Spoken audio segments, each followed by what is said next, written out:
Bueno, buenas noches. Hola, ¿Cómo van? buenas noches. ¿Cómo van? ¿Cómo van? Bien. Bueno.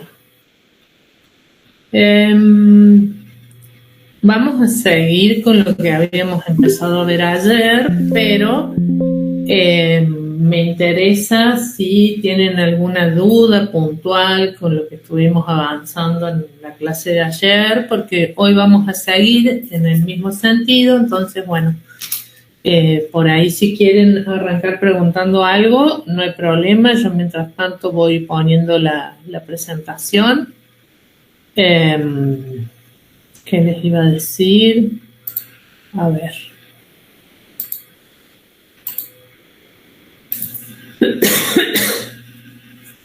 Bueno, no tienen dudas, no tienen ninguna consulta, nada. Profe, Sí. yo no entendí qué eran inhibiciones. ¿Puede ser? Bueno, es una palabra que está muy bueno que lo preguntes porque la van a mencionar, la vamos a usar varias veces. Resulta ser que tanto en el proceso de concurso preventivo como en el de la quiebra, cuando se decreta en el concurso preventivo la sentencia de apertura del concurso preventivo, el juez, es una sentencia que está regulada en el artículo 14, el juez dispone un montón de medidas. Dentro de esas medidas está lo que se llama la inhibición de los bienes del deudor. Cuando nosotros habíamos hablado de los efectos que produce la apertura del concurso preventivo, que en general, en su mayoría, en la línea de tiempo, esos efectos se retrotraen a la fecha de presentación, o sea, acá está la sentencia de apertura temporalmente, pero una vez que la sentencia de apertura está dictada, los efectos van para atrás y empiezan a contar desde lo que llamamos técnicamente el momento cero. En el concurso preventivo hablamos de un desapoderamiento atenuado. En cambio, en el proceso de quiebra hablamos de un desapoderamiento pleno, salvo las excepciones previstas en el 108, que son los bienes necesarios para que el deudor pueda vivir en condiciones, en buenas condiciones, digamos. Relacionado con este desapoderamiento atenuado en el concurso y pleno en la quiebra, para llevar adelante ese desapoderamiento no solo está lo que es en la quiebra, la incautación, que en el concurso no se produce, sino que también están las medidas de indisponibilidad de los bienes, de tal manera que en el concurso preventivo, en donde el objetivo es que la empresa sea viable, sea persona humana o persona jurídica, y salvarla y que la empresa continúe, y en la quiebra el objetivo es la liquidación de los bienes, en ambos casos el deudor no va a poder disponer de sus bienes. En el concurso puede administrarlo porque la empresa sigue en funcionamiento, pero no puede disponer. ¿Qué son actos de disposición? Un acto de disposición es venderlo. Hablamos de bienes registrables, o sea que estamos hablando de inmuebles, rodados, lanchas, tractores, ¿sí? Entonces, esas medidas de indisposición, de inhibición, hacen que, dictada la sentencia de apertura del concurso preventivo o dictada la sentencia de quiebra, los registros, a través de oficios que emite el propio juzgado y que diligencia el síndico, tomen razón, tomen nota de que el concursado o el deudor fallido en quiebra no puede vender, no puede donar, que son actos que directamente están prohibidos. La venta en el concurso preventivo son actos sujetos a autorización judicial, ¿sí? En cambio, las donaciones, sean gratuitas u onerosas, están prohibidas directamente. ¿Y por qué es esto? Porque el patrimonio es la prenda común de los acreedores.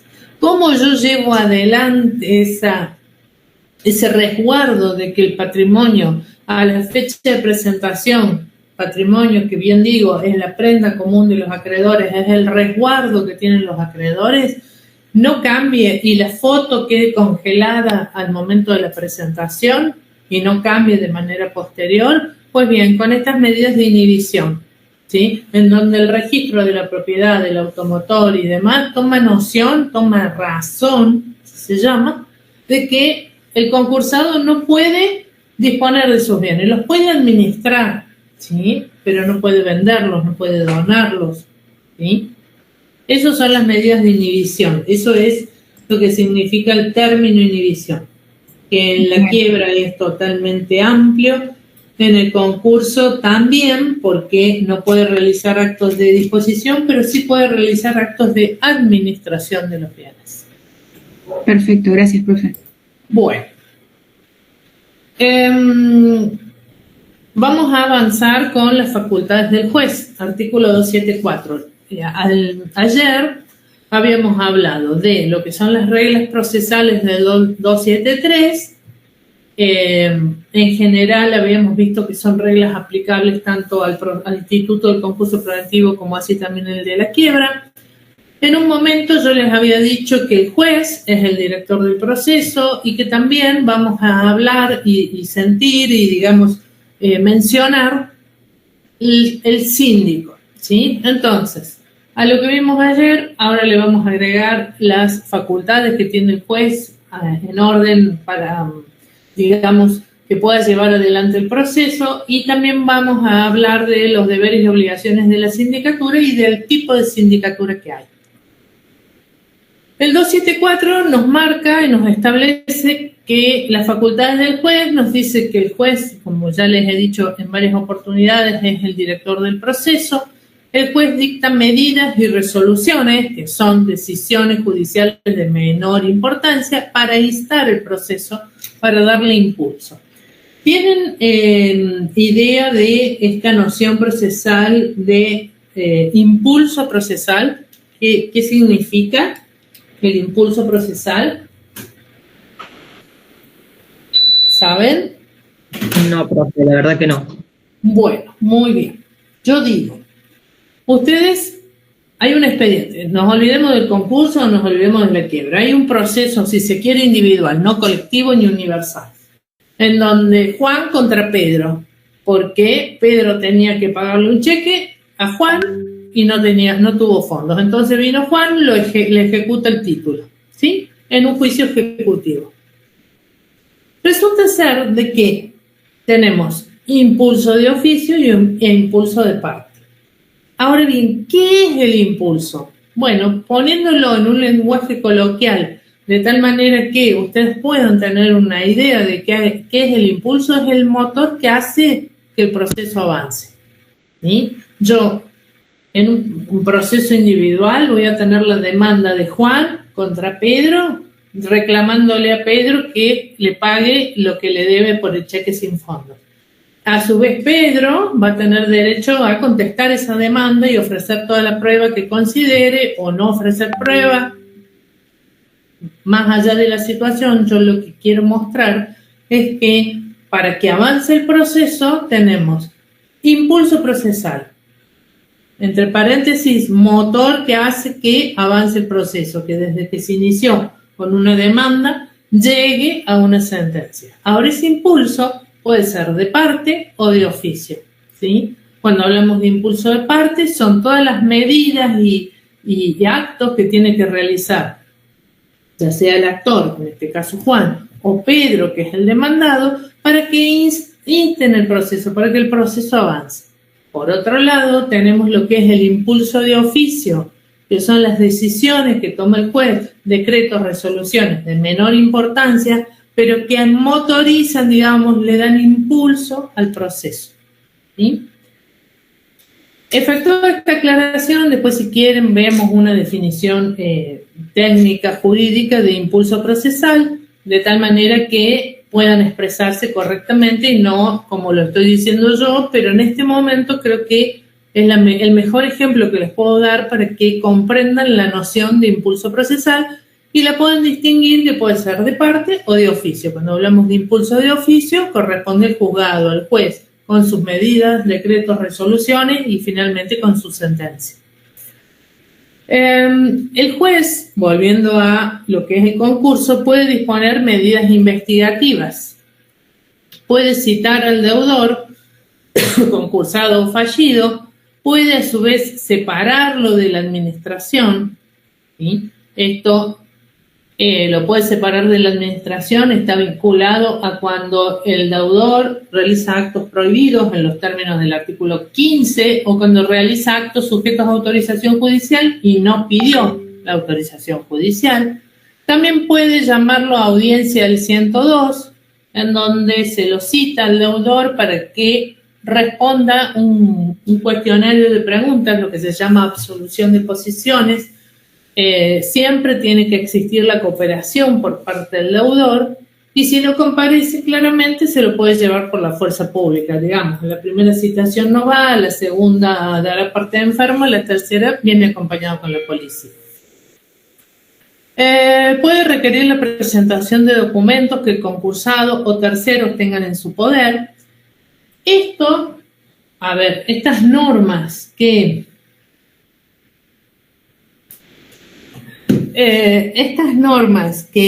yo les estoy diciendo respecto a las facultades del juez no son taxativas, sino que hay muchas otras, obligaciones y deberes que el juez como director del proceso tiene que hacen al buen desempeño del cargo. No obstante, esto que acabamos de ver es lo esencial para que realmente el proceso, sea concurso, sea quiebra, llegue a su fin. Después, ¿qué tenemos? Deberes y facultades del síndico. Y acá vamos a hacer un alto y les voy a explicar someramente los tipos de sindicatura y cómo se llega a ser síndico. Primero, ¿cómo se llega a ser síndico? Porque tienen que decidir y saber que les va a gustar trabajar en un ámbito que es una mezcla entre trabajar de manera privada, profesionalmente, de la mano de un tribunal. No tiene absolutamente nada que ver con una pericia, porque el perito va, hace el informe y se sale de la causa. Acá en procesos medianos a grandes se trabaja 4, 5 años, 6 años de la mano del mismo tribunal. El tribunal, el juez, más allá de ser el director del proceso, necesita de la sindicatura porque la sindicatura de una u otra manera es un nexo entre la concursada y el juez con una mirada técnica. El síndico tiene que tener una mirada técnica sobre la situación de la concursada. Para llegar a ser síndico se necesitan título de contador, más de 5 años de matrícula, haber realizado la especialidad y cuando veamos cómo está la conformación, cómo se hace la conformación de las listas de síndico a la causa, digamos, al concurso o a la quiebra, se accede por sorteo. Uno se inscribe cada 4 años en la Cámara de Apelaciones, en lo civil y comercial, forma las listas, hay que tener cierto cómputo de antecedentes y en función de ese cómputo de antecedentes quedan conformadas las listas. En función de eso se van sorteando las causas y a medida que la lista se ocupó de manera completa, a ver, el que sale sorteado sale de la lista hasta que han salido sorteados todos y ahí vuelve a ingresar y vuelve a dar vuelta. Claramente depende de las condiciones del país, es la cantidad de concursos y la cantidad de quiebras.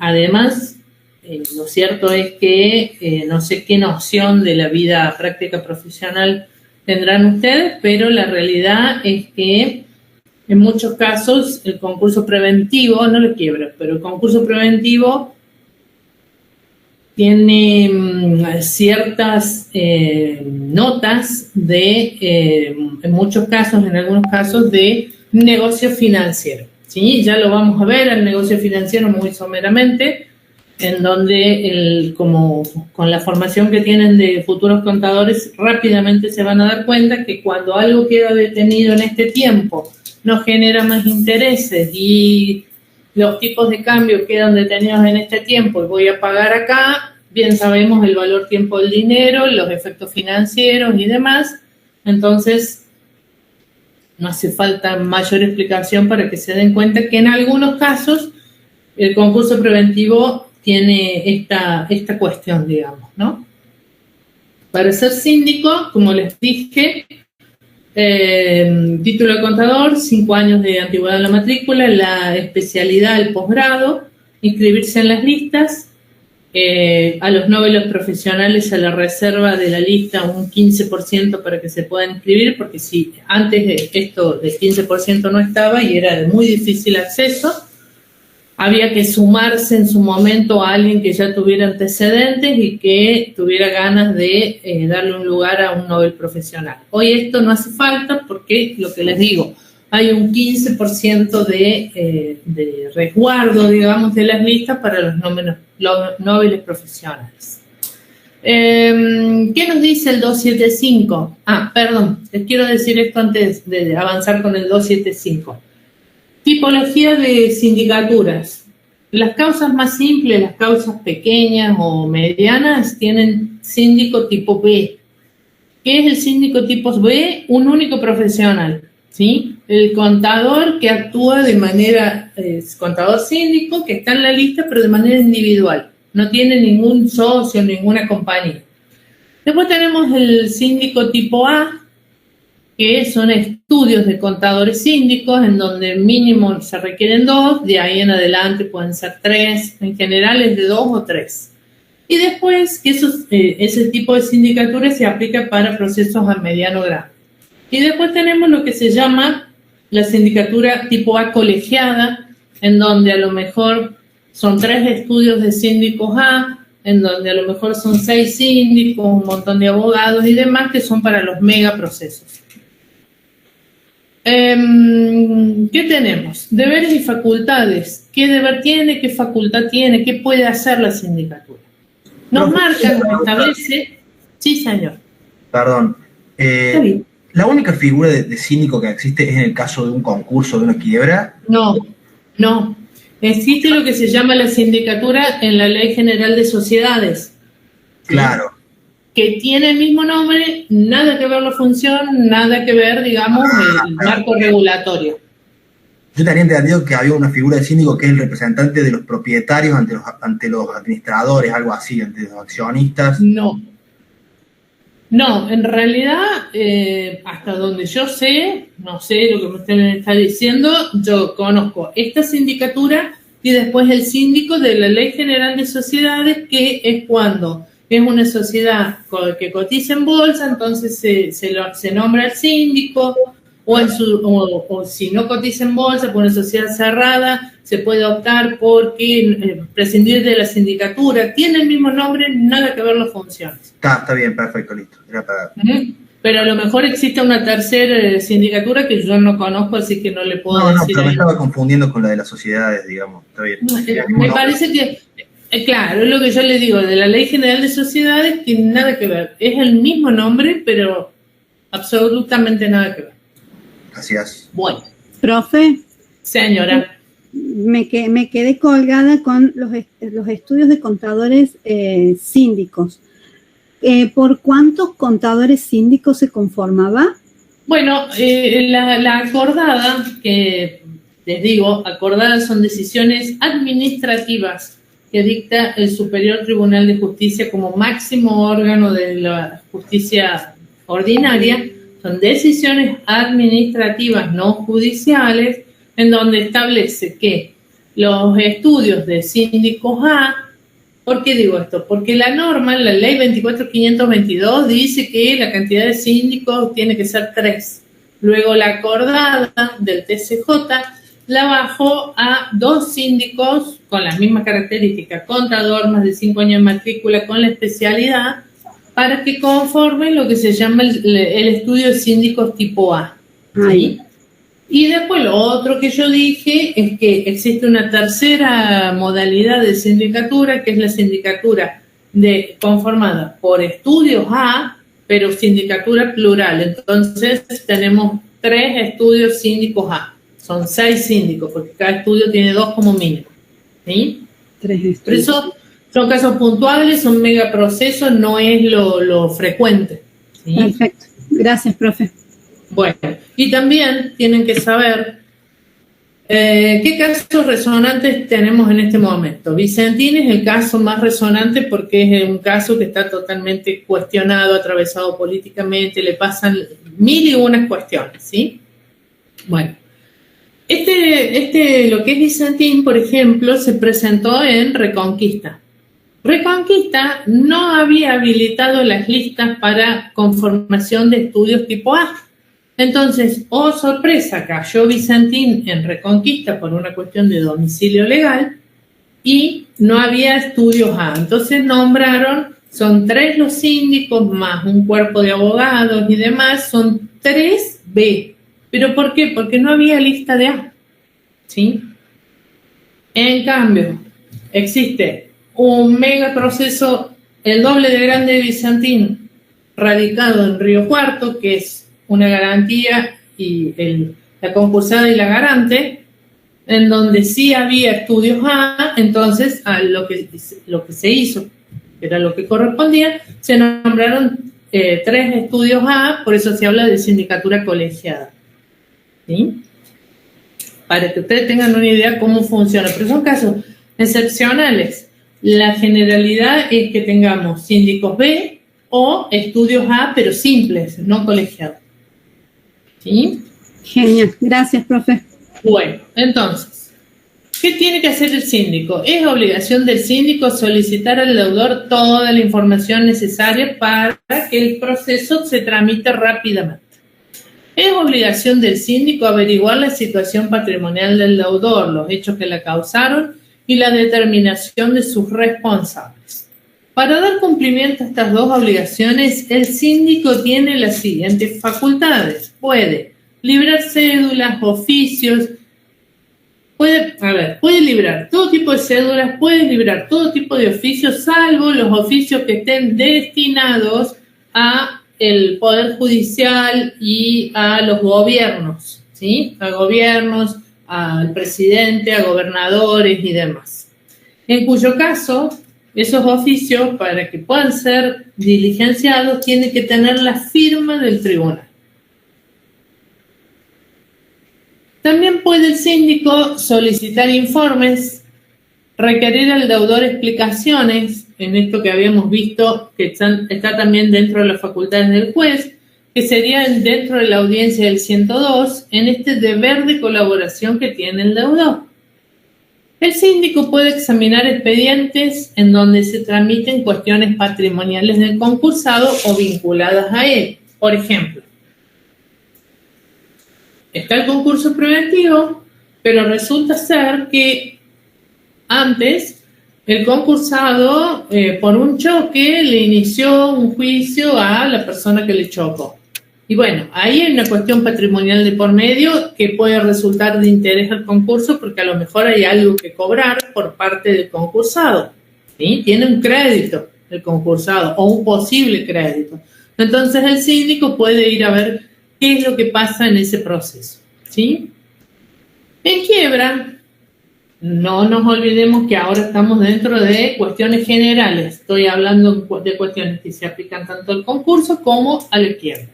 En quiebra, puedes pedir certificación de servicios. Claramente, esto solamente es aplicable para aquellos periodos que el ANSES no certifique. ¿Sí? Cuando se trata de trabajadores de 40 años de antigüedad, hay que ir a buscar todos los antecedentes y hacer la certificación de servicio a la vieja usanza, ¿sí? Como se hacía antes. Durante el periodo de verificación de créditos, o sea, desde el artículo 32 hasta el 35, debe tener oficina abierta al público durante 6 horas por día. Esto es así, no está modificado en la norma, no obstante, para que ustedes tengan una idea, tanto en Vicentín, en Molino Cañuelas y en todos los megaprocesos que andan dando vuelta, la recepción de los pedidos de verificación se instrumentó en Vicentín por vía mail y en Molino Cañuelas por sistema, ¿sí? Por una aplicación, de tal manera de que todos los archivos estuvieran con el hash pertinente para que el acreedor tuviera la certeza de que no se modificaban los archivos y demás. En el caso de Vicentín, que tiene su origen más en la pandemia, en el 2020 se presenta, o a principios del 2021, todos los pedidos de verificación se hicieron vía email, ¿sí? A mails en donde la sindicatura y el propio tribunal habían autorizado a que los acreedores envíen los pedidos de verificación. No obstante eso, estas 6 horas por día están vigentes y quieran o no, hay que cumplirlas. De tal manera de que si el acreedor va y a uno lo busca personalmente, encuentra al síndico. Debe dar recibo por el arancel del artículo 32 y compulsar y sellar la documental que se recibe. Esto de dar recibo por el arancel del 32 sigue siendo igual, ¿sí? Sea que se reciba el pedido de verificación digitalmente a través de una aplicación, a través de un mail, o papel, como se recibía al principio cuando no había virtualidad. Y además debe cotejar, compulsar y sellar la documental que se recibe era cuando el pedido de verificación que venía en original más 2 copias eran en papel. Hoy por hoy lo único que se hace es que el acreedor que pide verificación, ya le voy a explicar, me voy a anticipar un poquito qué es pedir verificación para que se comprenda de qué estamos hablando. El acreedor que pide verificación vía una aplicación o vía email hace como las declaraciones de AFIP, declaro bajo juramento que los originales se corresponden con estos pedidos de verificación y demás. El síndico dice, y ahora les explico lo del pedido de verificación, es parte en el proceso principal, o sea, en el concurso preventivo o en la quiebra, en los incidentes, que ayer habíamos dicho que los incidentes es un proceso menor dentro del proceso mayor, que el proceso mayor es el concurso preventivo o la quiebra, y que el incidente, si se quiere, es una ramita del árbol principal. Es un proceso paralelo que tiene vínculo con el proceso principal, pero que no es el proceso principal. El síndico también es parte en los demás juicios de carácter patrimonial en que sea parte concursado como actor o como demandado. ¿Y por qué es esto? Porque al ser de carácter patrimonial hay un interés en positivo o en negativo. Hay un crédito a cobrar o un mayor pasivo que hay que tener en cuenta. Respecto a lo que les decía recién de lo que es el pedido de verificación, me voy a anticipar, pero los quiero ubicar para que ustedes tengan una idea. Siempre habíamos dicho que el objetivo del concurso preventivo es salvar la empresa, hacerla viable y que esa empresa pueda continuar trabajando, siendo dadora de trabajo y demás. En todo este proceso hay etapas del concurso preventivo que son como centrales. En estas etapas, así muy a grandes rasgos, pero con el objetivo de explicarles esto del pedido de verificación, yo tengo lo que llamamos el momento cero, que es el momento en que el deudor, escuchen lo que voy a decir que es importante, el deudor está en cesación de pagos, decide voluntariamente presentarse en concurso preventivo. Momento cero. Fue a barandilla, mentira, no fue a barandilla, fue a la oficina común donde se reciben los pedidos de formación de concurso preventivo para que le asignen un tribunal, ¿sí? Porque se sortea el tribunal. Hay 8 tribunales en Córdoba capital con competencia exclusiva en concursos y quiebras. Entonces, una vez que tiene asignado el tribunal que le corresponde, supongamos 29 civil y comercial, sociedades y concursos, va a radicar su causa, su pedido de formación de concurso preventivo ante el juzgado número 29 a cargo de la doctora Débora Jalón. La doctora, la jueza, es el nombre que realmente es, ¿sí?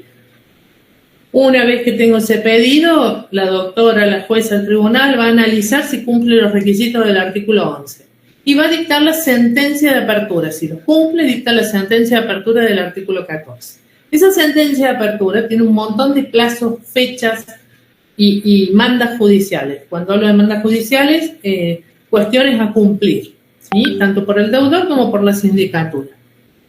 A su vez tiene, en esa sentencia, que el juez fija la fecha hasta la cual los acreedores de causa o título anterior a la fecha de presentación en concurso preventivo van a solicitar ante el síndico los pedidos de verificación. ¿Qué es este pedido de verificación? La forma que la ley dispone para que el acreedor que dice ser acreedor del concursado realmente pueda demostrar que lo es, ¿sí? Porque una cosa es decirlo, yo puedo decir, yo soy acreedora de Arco. ¿Realmente lo soy? Bueno, vamos a ver si realmente lo soy. Entonces, yo que digo ser acreedora, me tengo que presentar con toda mi documental a demostrar que realmente lo soy.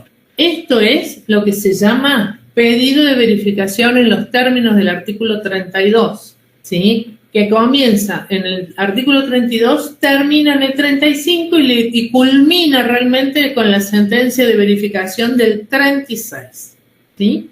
Entonces, durante este periodo de verificación, que es una etapa central del concurso preventivo, porque se va a definir a partir de allí cuál es el pasivo realmente que tiene que afrontar la concursada, es por lo cual el síndico debe tener oficina abierta al público 6 horas por día, de lunes a viernes, ofrecer un sistema para que los acreedores puedan pedir verificación de manera virtual, o si no, ofrecer un mail, como hicieron en el caso de Vicentín, para que los acreedores de todo el país puedan solicitar verificación y no sea la distancia ni la pandemia en aquel caso un impedimento, ¿sí? En el caso de Molino Cañuelas, los pedidos de verificación vinieron de todo el mundo porque era deuda su mayor parte extranjera, ¿sí? Entonces había que disponer de un aplicativo para que cualquier acreedor de cualquier parte pudiera ingresar sus pedidos de verificación. Dudas. Sigo avanzando. Profe, una consulta, ¿cómo se llamaba la siguiente parte que dijo pedido de verificación, que era la etapa central, y en qué terminaba? Culmina con los informes individuales del artículo 35 y la frutilla de la torta, digamos, realmente el cierre del proceso de verificación, que no es lo mismo que el pedido de verificación, que es puntual, pedido de verificación, artículo 32, proceso de verificación del 32 al 36. Y esto del 36 se llama sentencia de verificación. Esa sentencia es la que le dice al acreedor, ¿estás adentro del proceso o estás afuera? ¿Por qué? Porque vos decís que sos acreedor, pero no me lo pudiste demostrar. ¿Sí? Me anticipé un montón, pero no importa. Profe, esos informes individuales serían los hace el síndico, ¿serían un dictamen? Sí. ¿O no? A ver, mis queridos contadores. Un dictamen, para algunos doctrinarios sí es un dictamen.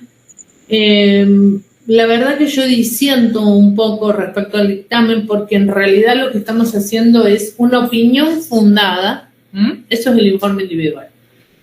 Es una opinión fundada en donde nosotros vamos a revisar el trípode verificatorio, que no es otra cosa que monto, causa y privilegio, ¿sí?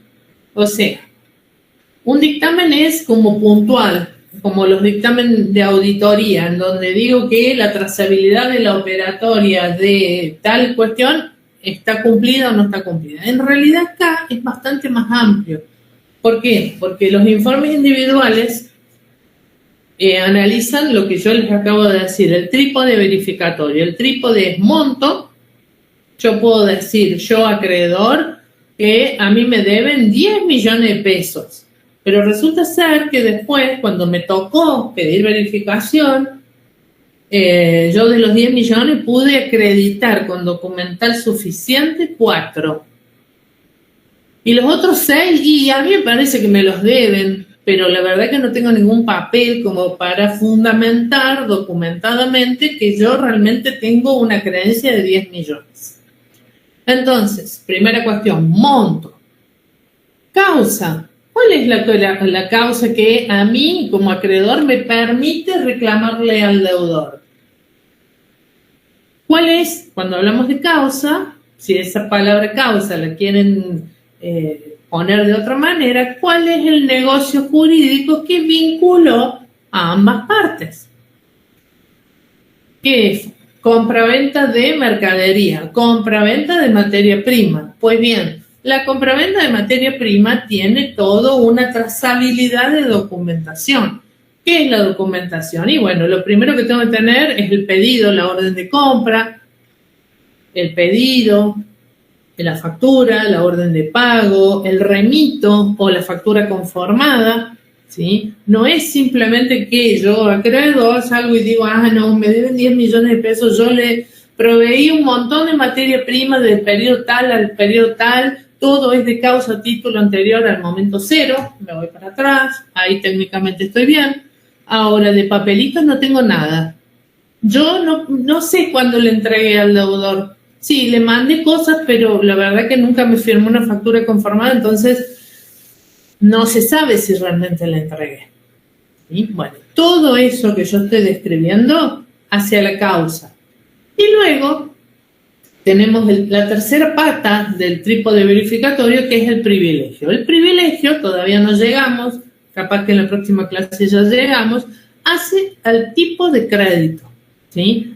Y para que se vayan familiarizando con algunos nombres, aquel crédito que no tiene ningún privilegio se lo llama común o quirografario, ¿sí?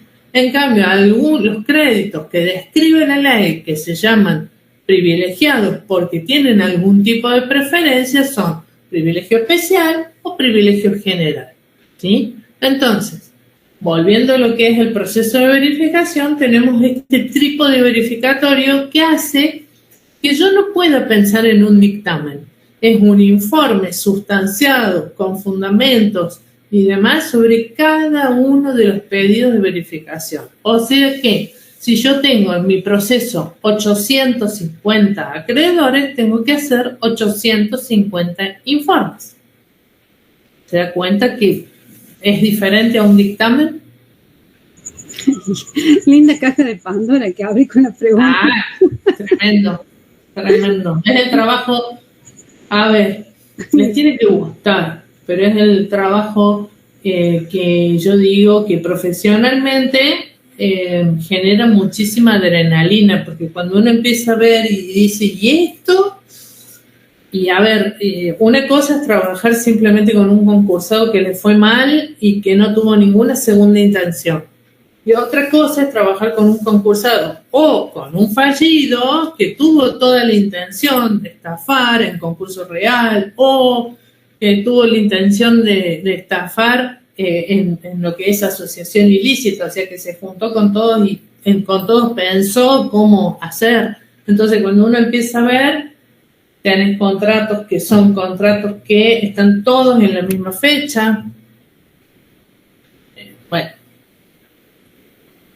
vamos a ver la teoría. Gracias, profe. Bueno, el 276 saltamos, terminamos con las obligaciones del síndico y vamos a lo que es el Ministerio Público Fiscal, que no es otra cosa que la Fiscalía. ¿Qué nos dice el Ministerio Público Fiscal? Es parte en la alzada, ¿sí? Y en el trámite de impugnación del acuerdo. ¿Con qué me quedo de todo esto? Que ustedes sepan que además de la conformación, primero que el Ministerio Público Fiscal, en teoría, es un órgano aparte e independiente de lo que es la organización del Poder Judicial, que la Fiscalía de una u otra manera representa el interés público y que en el trámite del concurso preventivo y en el trámite de la quiebra interviene en el caso de impugnación del acuerdo. ¿Y por qué interviene en el caso de impugnación del acuerdo?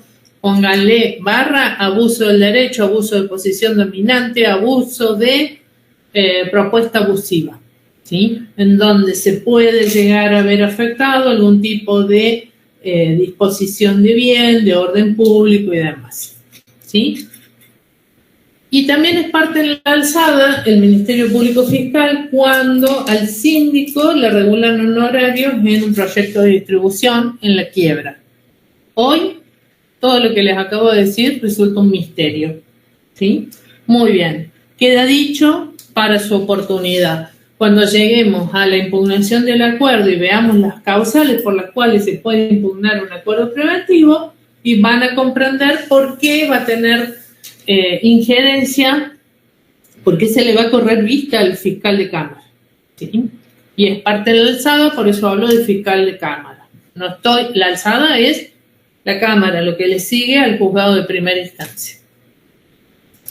El 277, que son todas normas genéricas, habla de perención de instancia.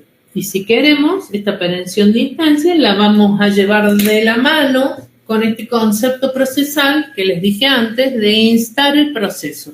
Y entre paréntesis y en una jerga coloquial, sabemos que instar el proceso es el motor que hace que el proceso avance. Y volviendo a lo que vimos antes, podemos tener impulso de parte e impulso de oficio. ¿Sí? ¿Qué nos dice el 277? Que en concurso no perime la instancia. ¿Sí? Tanto en concurso en general, o sea que en concurso preventivo y en la quiebra, no hay perención procesal.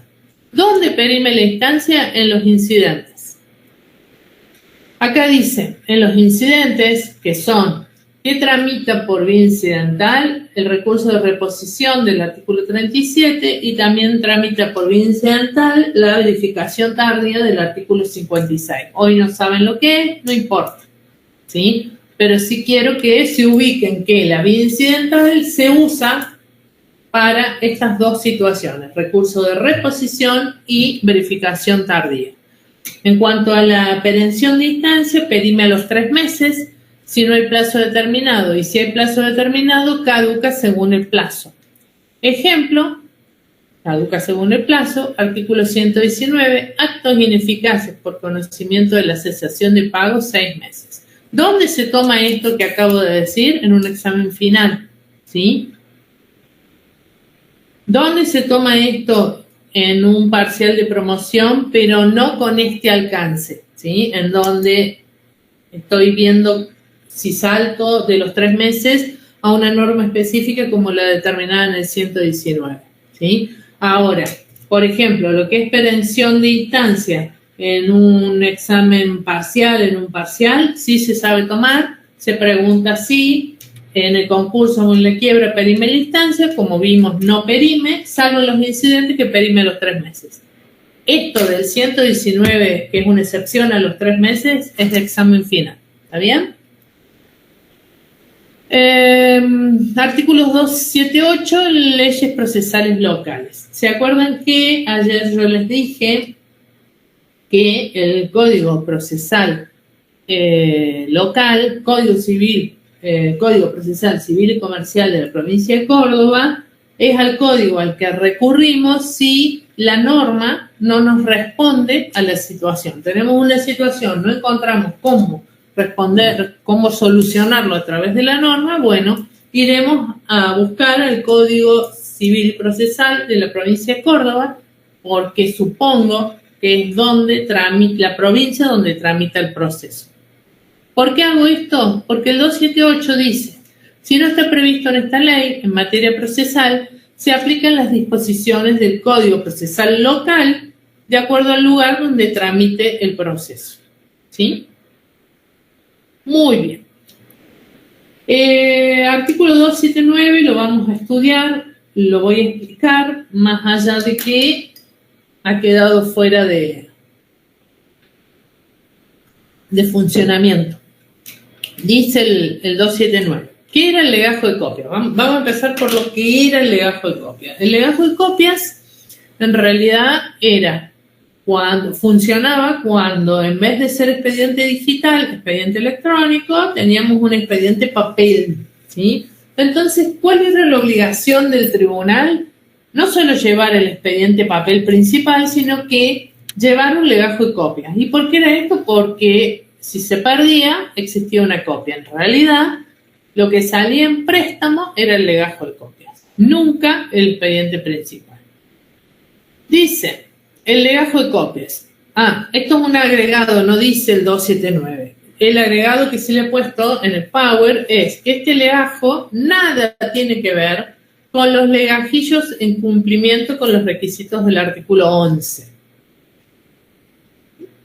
Así como tenemos un lío entre los síndicos de la sindicatura que está regulada en la Ley General de Sociedades y demás, acá se nos plantea una situación semejante. El legajo del 279 tiene un nombre muy similar con los legajillos que se describen en el artículo 11. Bueno, la realidad es que son nombres parecidos, pero no tienen nada que ver. Este legajo del 279 tiene la copia de todas las actuaciones realizadas en el original. Es falta grave del secretario letrado del tribunal no llevarlo a actualizar. Claramente, esto ha quedado en desuso, más allá que está vigente la norma. ¿Pero por qué ha quedado en desuso? Porque en realidad, hoy por hoy, es todo expediente electrónico. Ahora, ustedes me dirán, ¿alguien sabe de un ciberataque que tuvo el Poder Judicial, el Sistema de Administración de Causas, el 13 de agosto del 2022? ¿Alguien tiene noción de eso? ¿Se acuerdan? Sí, lo vimos en las Sí, noticias. algo escuché, profe. Bueno, les cuento que eso pasó el 13 de agosto del 2022.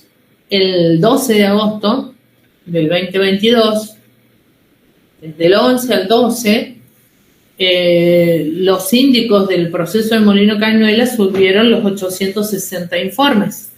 Luego, el 13 de agosto fue el ciberataque y no había ningún informe individual subido, se había perdido todo, hubo que volver a subir todo y el tribunal, con justa razón, pidió a la sindicatura que se lleve todo papel, ¿sí?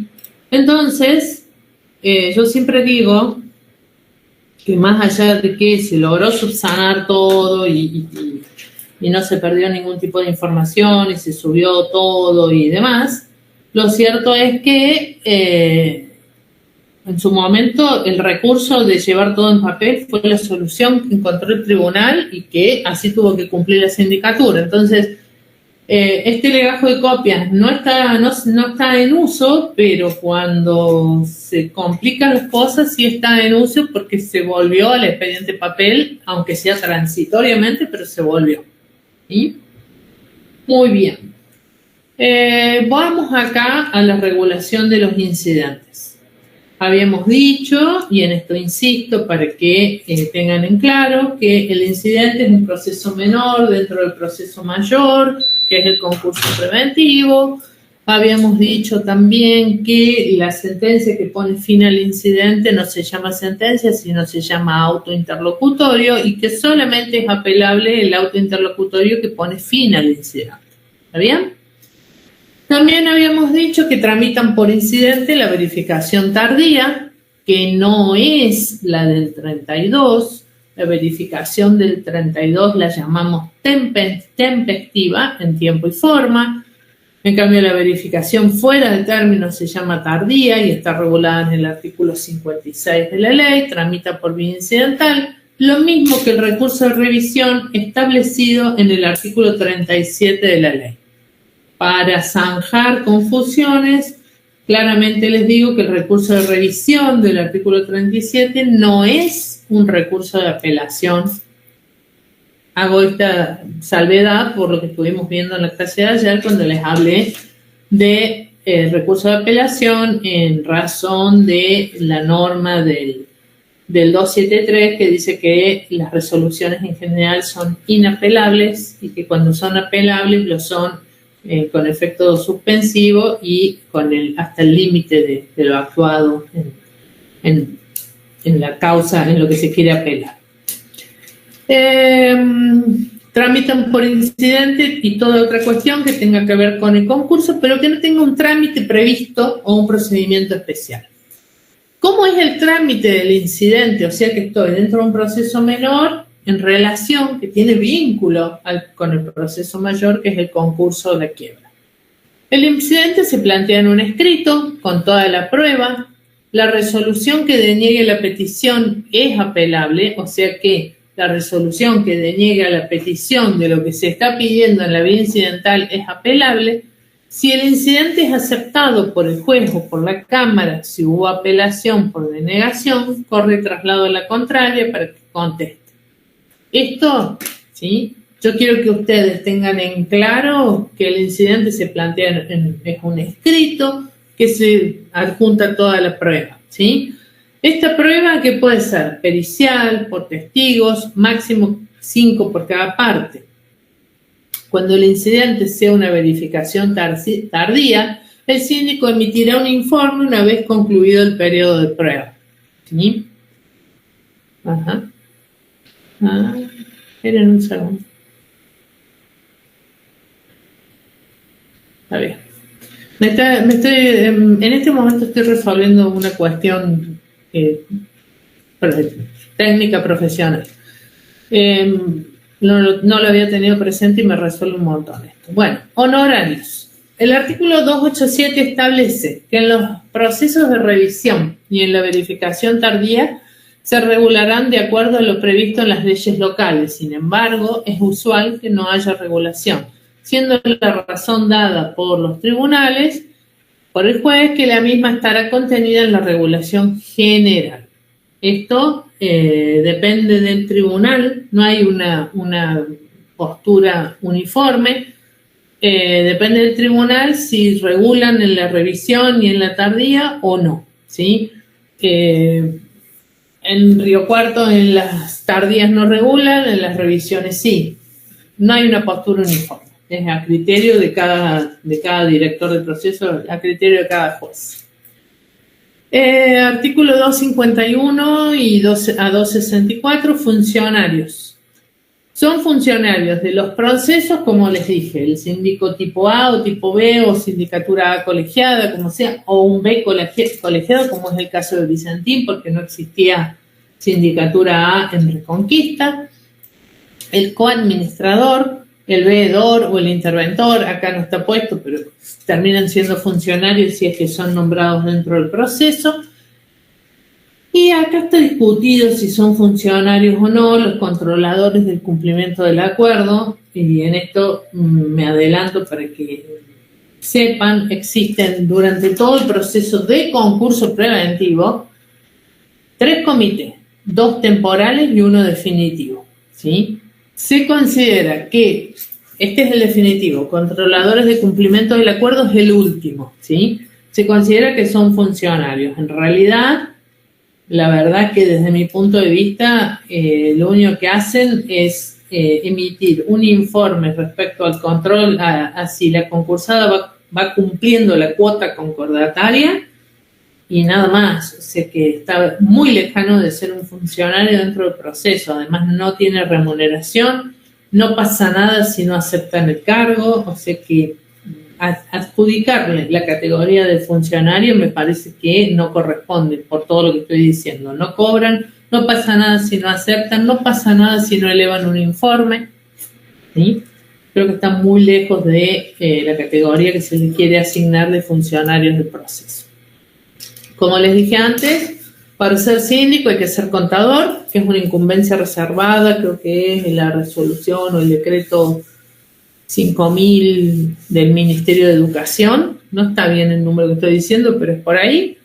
Tener el posgrado de título de especialista en sindicatura concursal, que se cursa en la Escuela de Graduados de la Facultad de Ciencias Económicas, se cursa en la Universidad Nacional de Villa María, y hay un montón de otras escuelas de posgrado donde se dictan. Tener más de 5 años de antigüedad en la matrícula profesional. Sus funciones son indelegables, y en esto digo que sus funciones son indelegables porque hay mucha,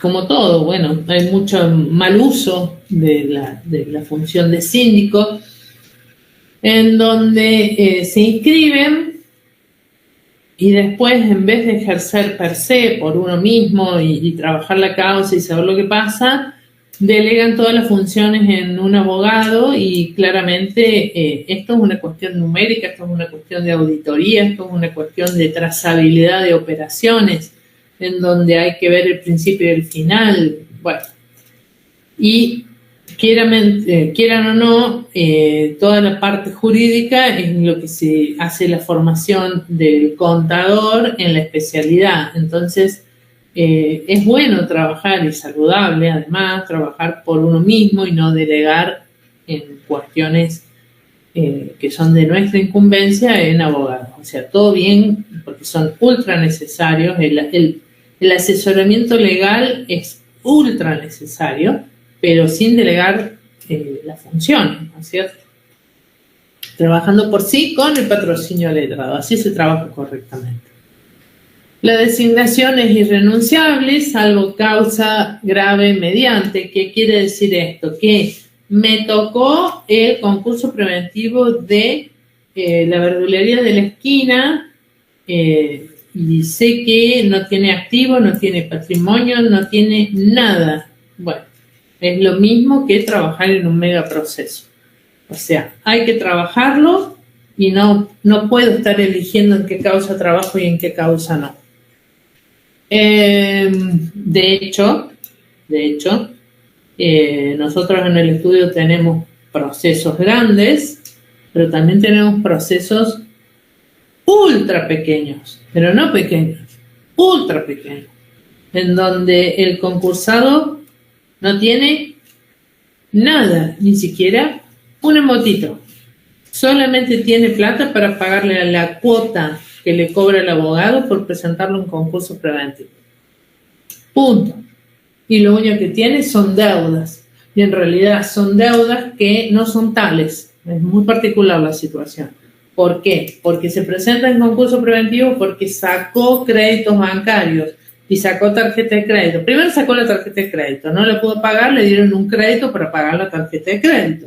Luego volvió a endeudarse con la tarjeta de crédito porque siguió comprando, entonces debe la tarjeta de crédito, debe el crédito bancario que sacó para pagar el primer saldo impago de la tarjeta de crédito y así sucesivamente. O sea, financieramente, réditas para arriba. Pero no tiene más que un recibo de sueldo. Entonces, ¿qué hace el banco? Le empieza a debitar del recibo de sueldo. El préstamo y la tarjeta de crédito están al día. El problema es los débitos. Entonces cobra 2 millones de pesos, le debitan 1,5 millones, 500.000 no puede vivir. Entonces, por ese escenario se presentan en concurso preventivo. ¿Está en cesación de pago? ¿Tiene presupuesto objetivo? No. Bueno, hay toda una cuestión, un planteo justo y lógico en donde lo que se pide es que estas cuestiones sean zanjadas no en un concurso preventivo, sino a través de la Ley de Defensa del Consumidor, en donde el concurso preventivo del consumidor o la quiebra del consumidor, que es lo que yo estoy describiendo, no haga falta que se metan en un proceso judicial con todo el desgaste de jurisdicción que eso produce, porque hay un tribunal que se abocó, personal del tribunal que está trabajando, hay un síndico al cual le deben por mínimo 6 millones de pesos de honorarios, que claramente no lo va a poder cobrar. Y, bueno, esto es como un momento de protesta, pero es la realidad que nos toca. Entonces, tenemos causas muy lindas y causas como las que estoy contando, que no es una causa. A lo mejor tenemos 10 causas, cada uno, son 4 síndicos en el estudio. Bueno, hecha la protesta, son causales de remoción, el mal desempeño del cargo, actuar con negligencia, el síndico removido, cesan sus funciones en todas las causas en las que interviene, la remoción causa la inhabilitación durante un término no menor a 4 años ni superior a 10, generalmente lo remueven por un periodo de 6 años, entonces le toca 2 inscripciones, porque las inscripciones son cada 4. Además puede implicar la reducción entre un 30 a un 50% de los honorarios. En definitiva, cuando uno ve todas estas cuestiones, en realidad el mejor consejo que le puedo dar es que si van a elegir este camino de profesión, trabajen por sí, no deleguen, pero sí tengan asesoramiento letrado, porque eso es lo que les da la tranquilidad de que la mirada jurídica es la correcta. ¿Sí? El coadministrador, que es otro de los funcionarios, sí. Una pregunta, ¿un síndico puede inscribirse en varias listas? Por ejemplo, en las listas de varias ciudades. Bueno, que sí que no. Ajá. Bueno, si me baso en la norma, te voy a decir que no, que vos te tenés que inscribir en donde vos tengas tu domicilio real y además tu domicilio de trabajo. O sea que si vos te desempeñas en Córdoba Capital, únicamente va a ser en Córdoba Capital, ¿sí? Ustedes saben que hay algo que se llama el mapa judicial. La provincia de Córdoba está dividida en diversas circunscripciones. Hay 10 circunscripciones. La primera es Córdoba Capital. La circunscripción, no me acuerdo cuánto, es Río Cuarto.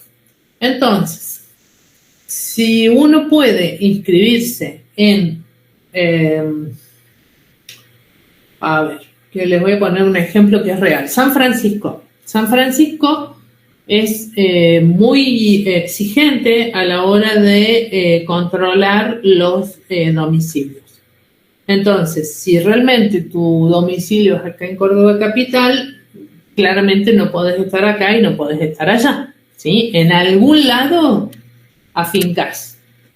Sin embargo, hay síndicos que a su vez representan un montón de... Hay abogados que son síndicos que a su vez representan un montón de otros síndicos que encontraron la forma para...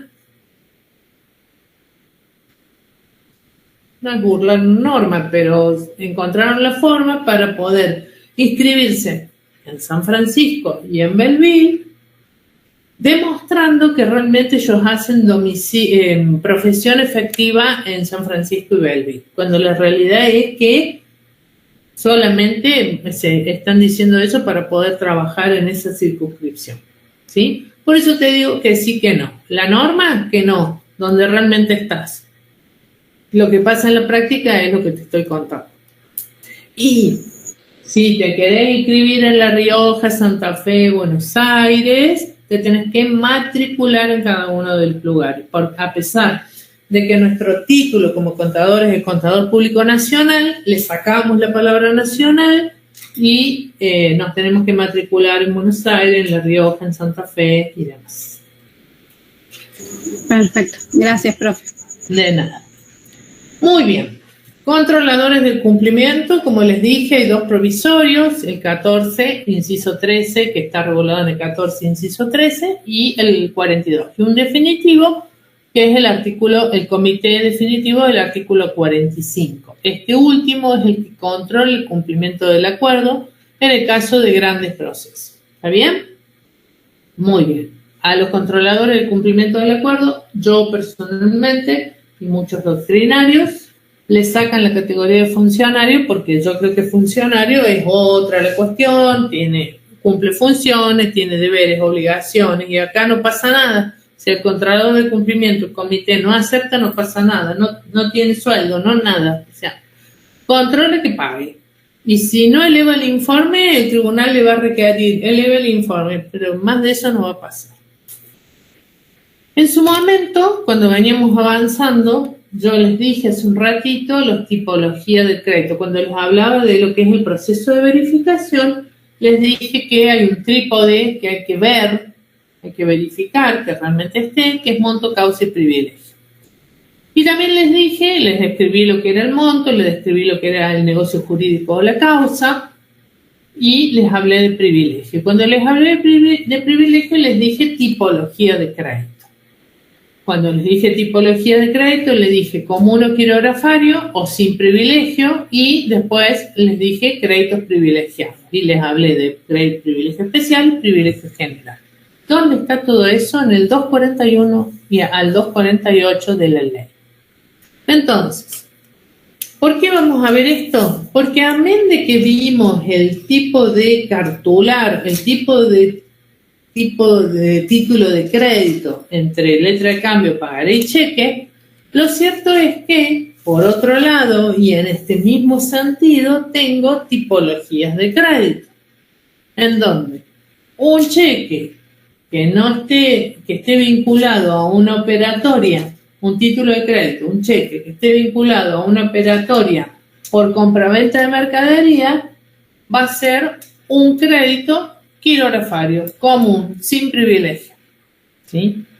En cambio, un título de crédito que esté vinculado a una hipoteca en donde la cuota se pagó con un cheque, ese cheque no tuvo fondos, pero además lo que se reclama es la cuota del crédito hipotecario, ese cheque va a estar vinculado a un crédito con privilegio especial, ¿sí?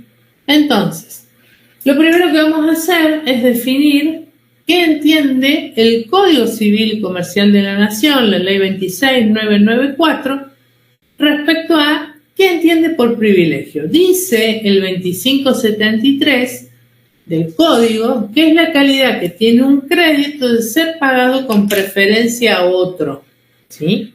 Que no es otra cosa que una graduación. Ahora bien, esta graduación, ustedes, en el concurso preventivo, solamente la van a visualizar en los pedidos de verificación del artículo 32 o pedido de verificación tardío del 56 y en los informes individuales y en la propuesta. Pero como orden preferente, no lo van a ver en el concurso preventivo. ¿Dónde se ve esta graduación de qué va primero, qué va segundo? En la quiebra, específicamente en el proyecto de distribución, ¿sí? Entonces, hecha esta salvedad, la norma del Código Civil establece que es la preferencia de ser pagado de manera previa a otro, ¿sí? Es una preferencia. ¿Qué más nos dice? Que no hay más privilegios que los contenidos en la Ley de Concursos y Quiebras. O sea que los privilegios no se crean por analogía ni por semejanza, es específicamente lo que está en el artículo 241 y 246 de la norma y nada más. O sea que no es una enumeración enunciativa, la del 241 y el 246, sino que es taxativa, eso y nada más. Cuando hablamos de privilegio especial nos referimos al 241, cuando hablamos de privilegio general nos referimos al 246.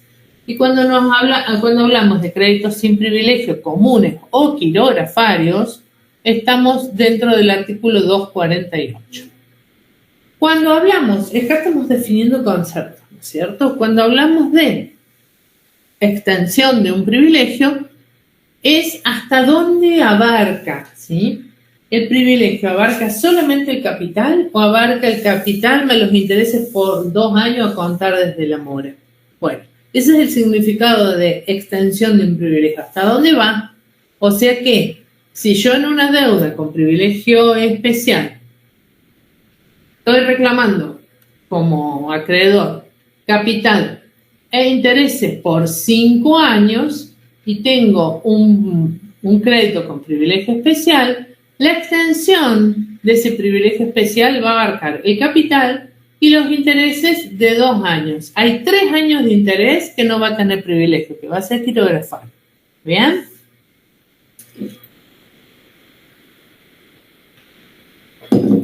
Gastos del artículo 40, o puesto de otra manera, gastos del concurso. Se llaman así porque son generados en razón del proceso, nacen después de la apertura del concurso. No hace falta verificación de esos créditos porque son generados en razón de la existencia del proceso de concurso preventivo o de quiebra. Bueno, respecto a... Voy a dejar de compartir. Profe, Señora. los intereses, eso que dijiste de que si hay más de 2 años son quirografarios, ¿quién determina qué intereses se cuentan como quirografarios y cuáles como privilegios? Mira, generalmente van a ser los de mayor valor, o sea, los más lejanos, ¿sí? Los de mayor valor van a ser aquellos que tengan mayor tiempo, ¿está bien? Entonces, seguramente le van a querer dar preferencia a los de privilegio, a los de mayor valor, supongamos los de más lejos el tiempo del vencimiento. ¿Sí? Cuanto más cerca sea el vencimiento, menos interés va a ser. Pero esos son criterios. A mí lo que me interesa que en el práctico van a ver todo lo que es el 241 en desagregado, ¿no? En los incisos, el 246, van a ver y lo vamos a trabajar lo que son los créditos laborales, que los créditos laborales tienen una particularidad que en gran parte, en su mayoría, tienen doble privilegio, son especiales y generales. ¿Pero por qué es esto? Porque son de carácter alimentario, entonces se quiere proteger de todas las maneras posibles al acreedor para que no pierda su posibilidad de cobrar, sobre todo en una posible quiebra. Lo último que les quiero decir para que terminen bien completamente mareados es lo siguiente. Me interesa que de entrada distingan ciertas cuestiones. ¿Por qué? Porque así como yo hablo y digo que el concurso preventivo es una decisión voluntaria del deudor de presentarse en concurso preventivo y que ningún acreedor puede pedir el concurso preventivo, sino que es privativo exclusivamente del deudor que está en cesación de pago en el tiempo que a él le parezca, mientras la quiebra no haya sido decretada, es una decisión voluntaria del deudor. En cambio, en la quiebra tenemos que distinguir que podemos estar frente a quiebra indirecta, en donde para que sea indirecta necesariamente debe existir un concurso preventivo que fracasó antes, pero también existe lo que se llama la quiebra directa, en donde no hay concurso preventivo anterior. ¿Sí? Esta quiebra directa tiene dos alternativas, o quiebra propia o quiebra pedida. Cuando hablamos de quiebra directa propia, es el propio deudor que de manera voluntaria dijo esto no va más, no doy más, estoy totalmente en un estado de insolvencia insuperable, pido mi quiebra. A diferencia de la quiebra directa pedida por un acreedor con título vencido, exigible, lo suficientemente enojado, que recurre ante el tribunal y le dice al tribunal, tengo un título vencido, exigible, que ya lo he reclamado por todos los caminos posibles, vengo a solicitar la quiebra de Pepito Flores. ¿Sí? Ahí no hay decisión voluntaria del deudor, sino que estamos frente a una quiebra directa pedida por un acreedor. ¿Sí? Esto quiero que ustedes lo distingan. ¿Por qué? Porque tenemos tres escenarios en la quiebra. Quiebra indirecta, concurso preventivo anterior que fracasó. Luego tenemos el otro escenario, quiebra directa, que puede ser pedida por el propio deudor voluntariamente porque dijo esto no va más, o puede ser una quiebra propia pedida por un acreedor. ¿Sí? Puede ser una quiebra directa, no propia. Una quiebra directa pedida por un acreedor. ¿Sí? Necesito que esto lo distingan para que sigamos avanzando de tal manera de que no existan confusiones con estas cuestiones. Bueno, mañana tienen clase de práctico. Necesito que me digan si tienen alguna duda, alguna cuestión, de tal manera que les pueda responder.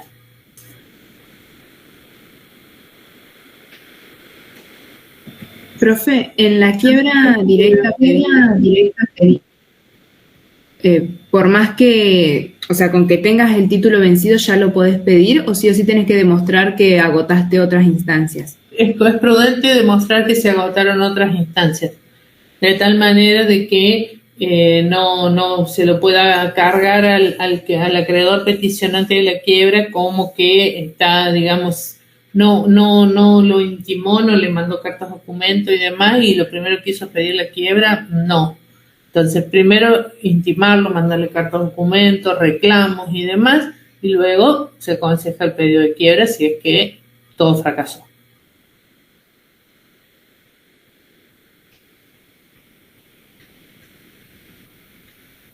Pero el pedido de quiebra de un acreedor puede prosperar o no, ¿verdad? Bueno, en realidad, a ver, esto nos estamos anticipando y a aquellos que no hayan recursado la materia se les va a hacer un lío bárbaro. En realidad, lo que pasa es que viene el acreedor con el título vencido, exigible y demás, pide la quiebra. Por una cuestión de derecho a la legítima defensa constitucional, se lo va a citar al deudor para que pruebe todo lo que haga su derecho, de tal manera que ese deudor que está recibiendo un pedido de quiebra pueda demostrar que a lo mejor no está en cesación de pagos y que lo que está haciendo el acreedor es porque se le ocurre o porque hasta hace una semana estuvo en cesación de pago y milagrosamente cobró algo y tiene plata para pagar. El punto es que si eso ocurre y el deudor no está en cesación de pago y tiene plata para pagar, puede interponer lo que se llama un recurso de reposición en los términos del artículo 94, demostrando que no está en cesación de pago, con depósito en pago o depósito en embargo. Son cuestiones muy técnicas que nos estamos adelantando un montonazo, pero que de una u otra manera podría llegar a ser que no prospere ese pedido de quiebra porque el deudor ha demostrado que no está en cesación de pago, que el acreedor le está pidiendo la quiebra, pero que ya cobró y tiene la plata para pagarlo. Ah, bueno, gracias, profe. Yo tenía miedo que fuera determinativo. O sea, No, porque en realidad todo cambia. A ver, yo hoy no tengo un peso y mañana puedo tener plata y puedo pagar. claro, Tan simple como eso. sí. Gracias, profe. De nada. ¿Ese perro de Gastón Peralta que está en la foto existe? ¿Cómo? ¿Ese perro Gastón existe? Sí, sí. Tiene su look, el perro. ¿Es bueno o malo? No, es un amo. Es lindo. ¿Qué raza es? Un cane corso, un mastín italiano. Tremendo. La foto está tremenda. Sí. Está tremendo. Justo estábamos en un cumpleaños y justo salió la foto. Está espectacular. Bueno, ¿Cuándo dudas. se sube el que estuvimos viendo ahora? ¿Qué cosa? Perdona. El PowerPoint que estuvimos viendo. Sí, yo normalmente después de que termina la semana subo todo el material y ponemos aquí el aula virtual. Ah, de 10. Perfecto. Muchas gracias. Profe, Señora. yo necesito hacer una consulta, pero es más bien administrativa, no de los temas, sino del final de la nota. Que no me cargaron bien una nota y le quería consultar. Ah, no. Mirá, Barrio Nuevo fue en salida. Lamentablemente yo voy a cerrar actas. Yo no voy a seguir esperando que a ustedes les suban la nota de sociedades. No es eso, sino que a mí yo ya tengo toda la nota subida de sociedades y hoy me subieron la nota de concursal de la promo, me la subieron al 7 y después me lo cambiaron. Me pusieron No es me la subieron, yo te cambié, ¿sí? Porque vos, disculpen los demás, pero bueno, no se me hubiese ocurrido en este escenario, pero la realidad es que yo quiero cerrar actas y como vos estás en actuación provisoria en sociedades, ¿sí? Yo no puedo cerrar actas. Y tengo un montón de otros alumnos que me están pidiendo que por favor cierre actas porque tienen que hacer sus trámites para el egreso. Y por tu caso y otra chica más, no puedo cerrar actas. Pero no puedo cerrar actas porque en sociedades no suben las actas. Ah, bueno, ¿Sí? disculpe, no sabía, era una consulta. Claro, entonces no es una cuestión mía, la verdad que me produce muchísimo malestar, no es con vos el tema, pero este reclamo respecto a la actuación provisoria de sociedades es inmemorial. ¿Sí? Yo ya no sé, yo soy titular de cátedra desde hace más de 18 años y todos los años, bendito, tengo el mismo problema. Ahora, ¿yo soy la variable de ajuste? ¿O sociedades tiene que hacer las cosas dentro de los plazos que establece la norma? 20 días para cerrar actas. ¿En qué fecha rendiste vos sociedades? No, en febrero, principio de febrero. Bueno. ¿Y yo tengo que estar esperando para cerrar actas? ¿Vos te das cuenta de lo que estoy diciendo? No, sí, Entonces, disculpe. yo no sé qué vas a hacer porque la facultad tiene que tomar cartas en el asunto. No soy yo ni vos. Sobre titular de cátedra para que cumpla los plazos. Y ya antes, increíble lo de sociedades. Ahora presentaron un reclamo del centro de estudiantes, dejándose el profesor porque en las 3 materias hace lo mismo, obviamente. Y bueno, Claro, es pero inconcebible, hace años que hace lo mismo. Vendimos en Chicos, marzo y todavía no tenemos la nota. yo he luchado, pero desde mi lugar, pero resulta ser que la contadora Fernández soluciona las cosas. No, señor. Y capaz que sea la forma en que tome conciencia porque está dañando a los alumnos que rinden, llevan la cosa. Es una cosa de loco. Entonces, hagan la presentación. Yo no sé qué más hacer. O sea, el relato no va de acuerdo con sus acciones, porque la verdad que es inconcebible. Hoy en la SAE me comentaron de que hicieron una presentación judicial justamente sobre ese tema. ¿Quién te dijo eso, Erika? No sé el nombre. ¿Lautaro? El chico es grandote. Lautaro Blatt. Sí, que es el tema. Él está con el tema. A ver, yo no es que no me ocupe, pero ¿hasta cuándo yo tengo que ser la variable de solución a la dejadez del tema de sociedades? Y ya a esta altura, antes no lo hablaba así, pero ahora ya a esta altura, discúlpenme, pero es una cosa, una falta de respeto a ustedes, a mí, al resto de los docentes. Es muy triste. Profe, es inconcebible porque también lo hace él mismo con sus propias materias en Derecho Privado 2, que no te deja rendir sociedades, es un desastre, pero bueno, nos hemos quejado siempre. Claro, pero a ver, ¿en qué suma? ¿En qué suma hacer las cosas mal? Explíquenme ustedes. No, en nada, nos termina perjudicando todo lo que no queremos recibir, queremos terminar ahí. A ver, chicos, nosotros somos cátedra grande, somos cátedra numerosa. No como laboral que tiene 1400, pero andamos por ahí. Y más o menos, a ver, está bien que tenemos un lindo equipito de cátedra, qué sé yo, pero nos ponemos y las cosas se hacen.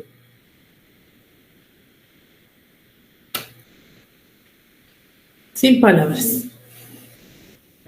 Sinceramente, sin palabras, son muchos años de reclamos, muchos años de lucha.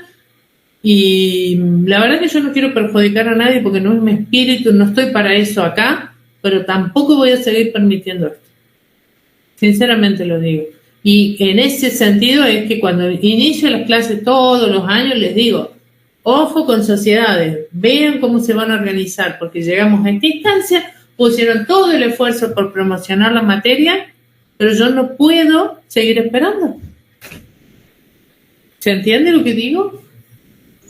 Sí, profe, es comprensible, pero lamentablemente ni siquiera el centro de estudiantes colabora, porque hoy pusieron un formulario para llenar y juntar, no sé, firmas, quejas, pero a menudo cuando les preguntamos, hasta mienten sobre los plazos, hasta mienten sobre las quejas, y cuando nosotros también tenemos la normativa y sabemos exactamente cuáles son los plazos que se deben cumplir.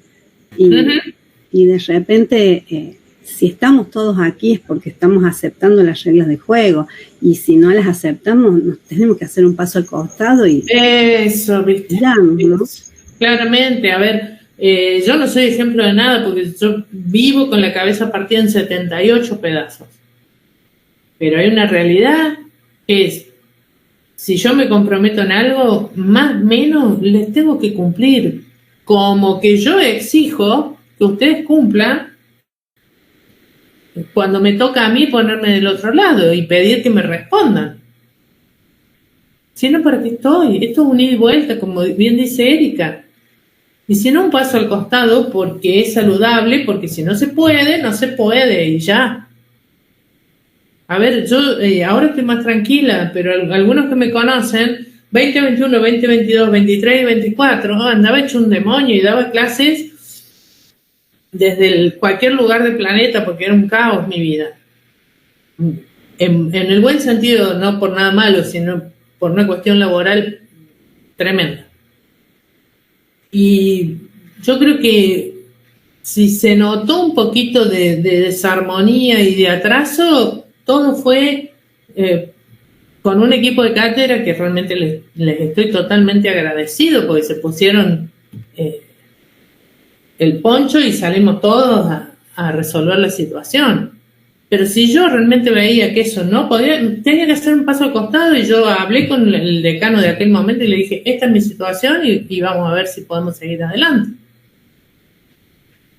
Entonces, sinceramente, no hay mala voluntad, sí. Y en ese caso el decano no puede hacer nada con el profesor, o sea, porque si se repite hace varios años es como... Yo estoy pidiendo que la facultad tome cartas en el asunto. Yo lo estoy pidiendo, sinceramente.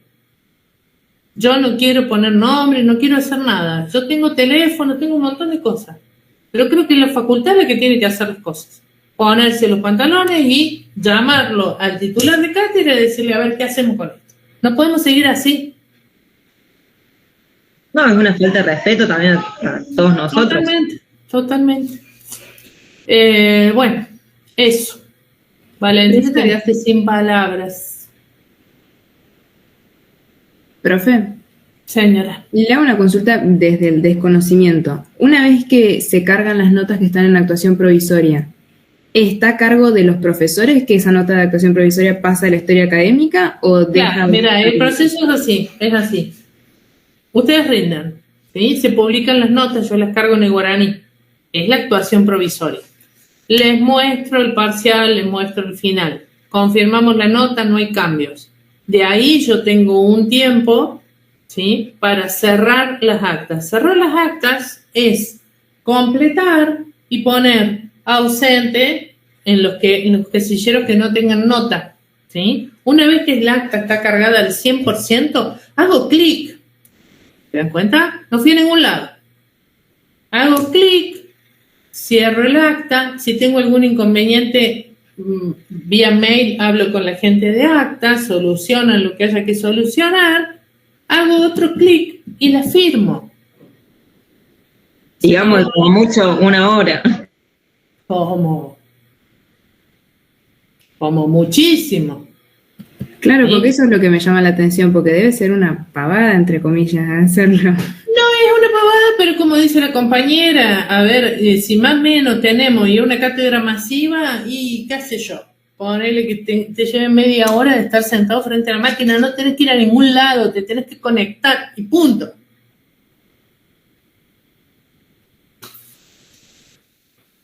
Sin palabras. ¿Está claro? Bueno, nos quedamos con el perro de Gaspar. ¿Cómo se llama el perro? Me encantó la foto. Choi. Bueno, semejante perro le pones Choice. Bueno. Y tenemos otro que se llama Perro, porque lo adoptamos y vino y no respondía nada y le dijimos Perro y bueno, y quedó Perro. Y él responde Perro. Bueno, así que es el perro Perro. Bueno, puro perro. Okay. Bueno, chicos, hicimos la sesión de descarga emocional. Valentina quedó ahí muda. No puedo hacer nada más. Está bien, profe, gracias por la respuesta. Me conecté porque no sabía cómo era la situación. Lamentablemente es la que te digo, es el desastre que te digo, yo ya no sé qué más hacer. Lo único que tengo en claro, esto te lo anticipo, es que mi cátedra, mi materia no es la variable de ajuste ni la solución. No, sí, lo sé, solo que no sabía cómo funcionaba el tema de las actas. Tenés que exigir que el docente que está a cargo de la materia de sociedades mañana te pase actuación definitiva tu turno de examen. Yo me comprometo a no cerrar actas hasta mañana a la noche. Anda y habla con quien tengas que hablar. Que exigí que realmente cierre las actas, que salga de actuación provisoria. Yo no puedo cerrar el acta, salvo que te ponga ausente. Está bien, profe, gracias. Profe, lo más apropiado es ir a la SAE directamente y no tratar de actuar a través del centro de estudiantes, ¿verdad? La verdad que yo no sé cuál es mi camino, porque si yo lo supiera, yo ya lo hubiese intentado solucionar. Sí, porque con privado yo intenté por todos los medios, por Bueno. los estudiantes y la verdad que Yo no sé cuál es el camino. política aparte no ha sido la respuesta. Podríamos probar con